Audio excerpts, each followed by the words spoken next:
So hello friends, இந்த video நம்ம MySQL பற்றி பார்க்கலாம். ஸோ MySQL பற்றி நான் ஆல்ரெடி ஒரு வீடியோ போட்டிருக்கேன். queries பற்றி, பேசிக் query, create table, select query, insert, இந்த 3 பேசிக் query போட்டிருக்கேன். இன்னும் 2 பேசிக் query இருக்கு. அது என்ன அப்படின்னு எல்லாருமே தெரிஞ்சுக்கும் ஆல்மோஸ்ட் நினைக்கிறேன். அப்டேட் அண்ட் delete தான்.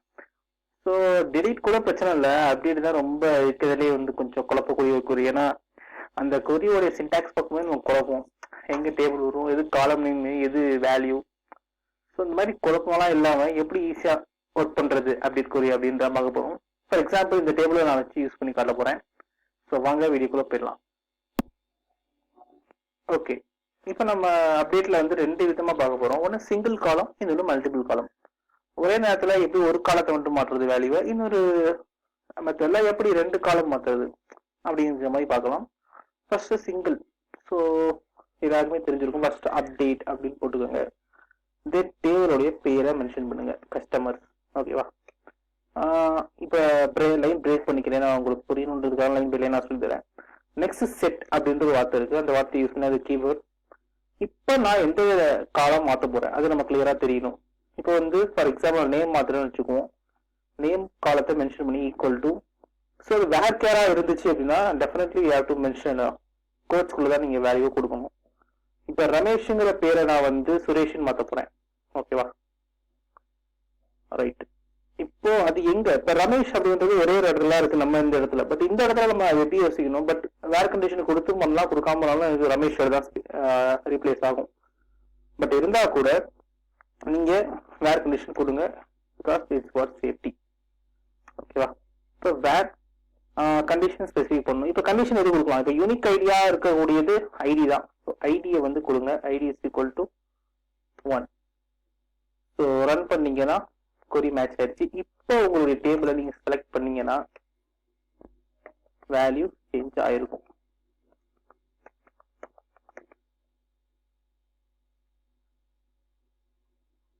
ஓகே, இப்போ பாத்தீங்கன்னா சேஞ்ச் ஆயிருக்கு. பட் நான் என்ன பண்ணிட்டேன், சேவ் நேம் ரமேஷ்னே கொடுத்துட்டேன். அது லோவர் கேஸ்ல வந்துருக்கு. ஒன்றும் பிரச்சனை இல்லை. இப்போ சுரேஷ்னே மாற்றுவோம். சாரி, தப்பே மேலதான். சுரேஷ்னே கொடுப்போம். ஓகேவா? சேஞ்ச் ஆகும், ஒன்றும் பிரச்சனை இல்லை. இப்போ செலக்ட் பண்ணி பாருங்க, சுரேஷ் ஆயிடுச்சு. ஸோ மிஸ்டேக்ஸ்ல இருந்தால் நம்ம கற்றுக்கணும். ஆக்சுவலா நான் என்ன மிஸ்டேக் பண்ணிட்டேன் அப்படின்னா, ரமேஷ் மாத்திரம் சொல்லிட்டு ரமேஷே போட்டேன். ஸோ அதான் மிஸ்டேக் ஆயிடுச்சு. பட் நம்ம சுரேஷ் மாத்திரும். ஸோ இது வந்து சிங்கிள் காலம் வேல்யூ சேஞ்ச். இப்போ இதே அப்படி மல்டிபிள் காலம்ல ஒர்க் பண்றது. ஸோ அடுத்து அதை பார்ப்போம். ஓகே, இப்போ மல்டிபிள் டேபிள் எப்படி ஒர்க் பண்றதுன்னு பார்க்கலாம். ஸோ அதே தான் அப்டேட் டேபிள் நேம், தென் வந்து செட் கீவேர்ட் கொடுத்துக்கோங்க. இப்போ வந்து எந்த நேம் மாற்றணும், இப்போ எந்த காலம் மாற்றணும் அப்படின்னா, இப்போ எனக்கு வந்து 2 காலம் நான் மாற்ற நினைக்கிறேன்.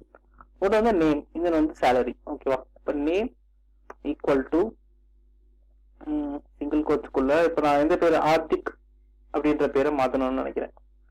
ஆர்த்திக்ன்ற பேரை மாற்றிட்டு ஜெய் அப்படின்னு வச்சுக்கலான் இருக்கேன். ஓகேவா? அதே மாதிரி கமா கொடுத்து இன்னொரு காலம் ஆனா சேலரியும் கொடுத்துருங்க.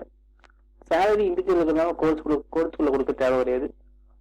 இப்போ ஆர்த்திக் நான் வந்து ஐடி 5 இருக்கக்கூடிய ஒரு தான் மாற்ற போறேன். அப்போ வந்து 8500 இருக்கு, அதை வந்து 9000 அப்படின்னு இன்க்ரிமெண்ட் பண்ணிக்கிறேன்.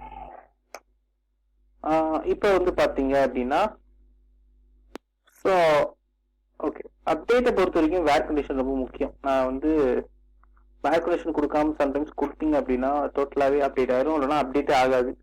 ஸோ இந்த மாதிரியான காம்ப்ளெக்ஸான விஷயம் இருக்கும்போது நீங்க வேர் கண்டிஷன் கொடுங்க. It's very safe.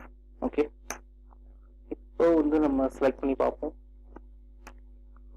ஓகே, காலம் 5 மாறி இருக்கு நேம், அதே நேரத்தில் வேல்யூ இன்க்ரிமெண்ட் ஆயிருக்கு. ஸோ ப்ரீவியஸ் டேபிள் 8500 இருந்தது, இப்போ 9000 ஆயிருக்கு. ஆர்த்திக் அப்படின்ற பேரு ஜெய் ஆயிருக்கு. ஸோ இது வந்து அப்டேட் சிங்கிள் காலம் பார்த்தாச்சு, மல்டிபிள் காலமும் பார்த்தாச்சு. இப்போ அடுத்த மாதிரி டெலீட் பார்ப்போம்.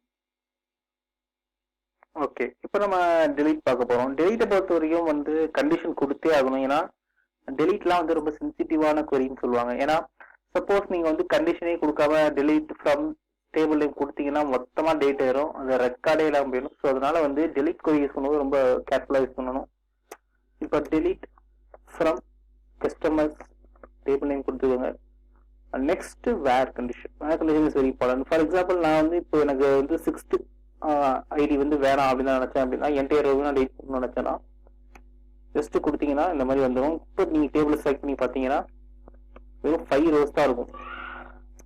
பார்ப்போமா?